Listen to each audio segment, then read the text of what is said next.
Imagine, tu ouvres un cercueil fermé depuis des années. Tu t'attends à trouver un squelette, mais à la place, un visage presque intact. La peau semble encore présente. Les traits sont reconnaissables. Le corps ne s'est pas décomposé comme prévu. Ce n'est pas une légende urbaine. Ce n'est pas un mythe Internet. C'est le cas documenté de Bernadette Soubirous, morte en 1879. Son corps est aujourd'hui visible en France. Mais est-ce un miracle ou un phénomène naturel mal compris? Bernadette naît en 1844 à Lourdes, dans une famille pauvre. Elle est fragile, souvent malade, peu instruite. En 1858, à 14 ans, elle affirme avoir vu une dame dans la grotte de Massabielle. Les apparitions se répètent. La dame se présente comme l'Immaculée Conception. L'affaire déclenche un bouleversement religieux immense. Lourdes devient un lieu de pèlerinage mondial. Bernadette, elle, refuse la gloire. Elle entre au couvent à Nevers. Vie simple, silence, maladie chronique. Elle meurt le 16 avril 1879, à 35 ans. Rien d'étrange, pour l'instant. 30 ans après sa mort, une procédure canonique impose l'exhumation du corps. Les autorités religieuses veulent vérifier l'état de la dépouille. Le cercueil est ouvert, des médecins sont présents. Procès verbal officiel, constat écrit. Le rapport indique que le corps est dans un état de conservation inattendu. La peau est encore présente, les membres sont reconnaissables, pas d'odeur de putréfaction avancée. Le phénomène est documenté médicalement. Ce n'est pas une rumeur transmise oralement, c'est archivé, mais ce n'est pas tout. En 1919, puis en 1925, le corps est à nouveau examiné. Les médecins notent l'absence de décomposition classique. Les organes internes sont partiellement conservés. Le corps reste relativement intact malgré l'humidité supposée du sol. Cependant, tout n'est pas parfait.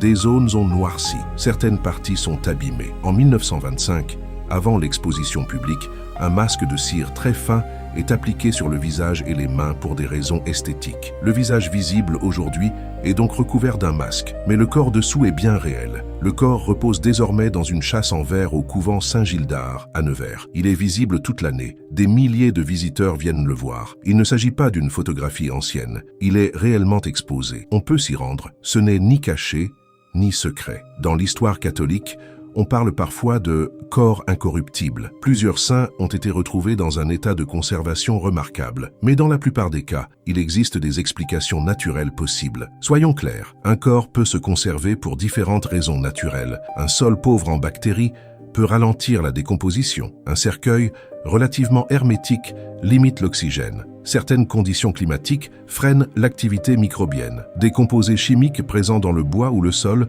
peuvent aussi jouer un rôle. La momification naturelle existe. On a retrouvé des corps très bien conservés dans des tourbières, dans le désert, dans des grottes sèches. Ce n'est donc pas biologiquement impossible. Mais dans le cas de Bernadette, certains éléments intriguent. Le sol de Nevers n'est pas réputé particulièrement sec. La conservation a duré plusieurs décennies. Les organes internes étaient encore reconnaissables lors des premières exhumations. Les médecins présents n'ont pourtant jamais parlé de miracle. Ils ont simplement constaté un état inhabituel. L'Église, de son côté, ne déclare pas automatiquement qu'un corps intact constitue un miracle. Dans le processus de canonisation moderne, l'incorruptibilité n'est plus un critère suffisant. La canonisation de Bernadette en 1933 repose sur sa vie, sur ses témoignages et sur des guérisons reconnues à Lourdes, pas uniquement sur son corps. Pourquoi cela nous fascine-t-il autant? Parce que la décomposition est une certitude biologique. Nous savons que le corps humain suit un processus précis après la mort. Voir un corps qui semble échapper partiellement à cette règle provoque un choc. Cela confronte notre rapport à la mort, notre vision scientifique, notre spiritualité. Ce qui dérange, ce n'est pas seulement l'état du corps, c'est ce que cela symbolise. Beaucoup de visiteurs décrivent une impression de paix, un silence particulier, un sentiment troublant. Mais la suggestion joue un rôle immense. Lorsqu'on entre dans un lieu chargé d'histoire religieuse, le cerveau anticipe quelque chose d'exceptionnel. Cette attente influence la perception. Ce que l'on peut affirmer avec certitude est simple. Bernadette a existé. Elle est morte en 1879. Son corps a été exhumé plusieurs fois. Des rapports médicaux mentionnent une conservation inhabituelle. Il est visible aujourd'hui à Nevers. Un masque de cire recouvre le visage. Tout cela est documenté. Il n'y a pas de fantasme nécessaire, pas d'exagération. Le corps de Bernadette ne flotte pas, il ne brille pas, il ne défie pas les lois physiques. Mais il pose une question troublante. Pourquoi certains corps échappent-ils partiellement à la décomposition classique? La science avance des hypothèses. hypothèse, la foi y voit un signe. La vérité se situe peut-être entre les deux. Ce sujet fascine parce qu'il est réel.